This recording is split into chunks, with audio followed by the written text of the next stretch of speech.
বাংলা ভাষা কি আসলে কোনো ভাষা নয়? এই প্রশ্নে এখন তোলপাড় পশ্চিমবঙ্গের রাজ্য রাজনীতি। কেন্দ্র সরকারের এক বিজেপি সাংসদ এমনটাই টুইট করেছেন, বাংলা ভাষা নাকি বাংলাদেশি ভাষা। এই বক্তব্য ঘিরে চরম প্রতিক্রিয়া দেখা দিয়েছে পশ্চিমবঙ্গে সহ বাঙালি সমাজে। অনেকেই বলেন এ ভাষা আক্রমণ ও এ হলো বাঙালি জাতির অপমান। এই পশ্চিমবঙ্গ শাসক দল তীব্র প্রতিক্রিয়া দিয়েছেন এবং রাস্তায় আন্দোলনও করছেন তারা। বাংলা ভাষা হাজার বছরের পুরনো।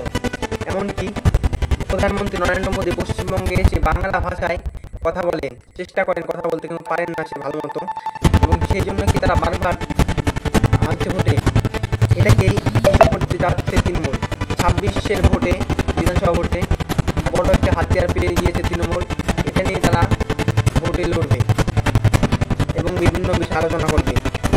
রবীন্দ্রনাথ ঠাকুর এই ভাষায় নোবেল পেয়েছেন এবং সে জনগণ মন অধিকার গান যে সেটা বাংলা ভাষায় কিন্তু লেখা। নজরুল ইসলাম বিদ্রোহ লিখেছেন বাংলা ভাষায়। সুকুমার রায় বাংলায় হাসিয়েছেন। জীবনানন্দ দাশ বাংলাকে কাঁদিয়েছেন। 21শে ফেব্রুয়ারি এখন আন্তর্জাতিক মাতৃভাষা দিবস। এই প্রশ্ন উঠছে, এটা কি শুধু একটি ভাষা, নাকি এটি সংস্কৃতি, একটি আত্মপরিচয়? আপনার ভাষা অপমান করলে আপনি কি চুপ থাকবেন?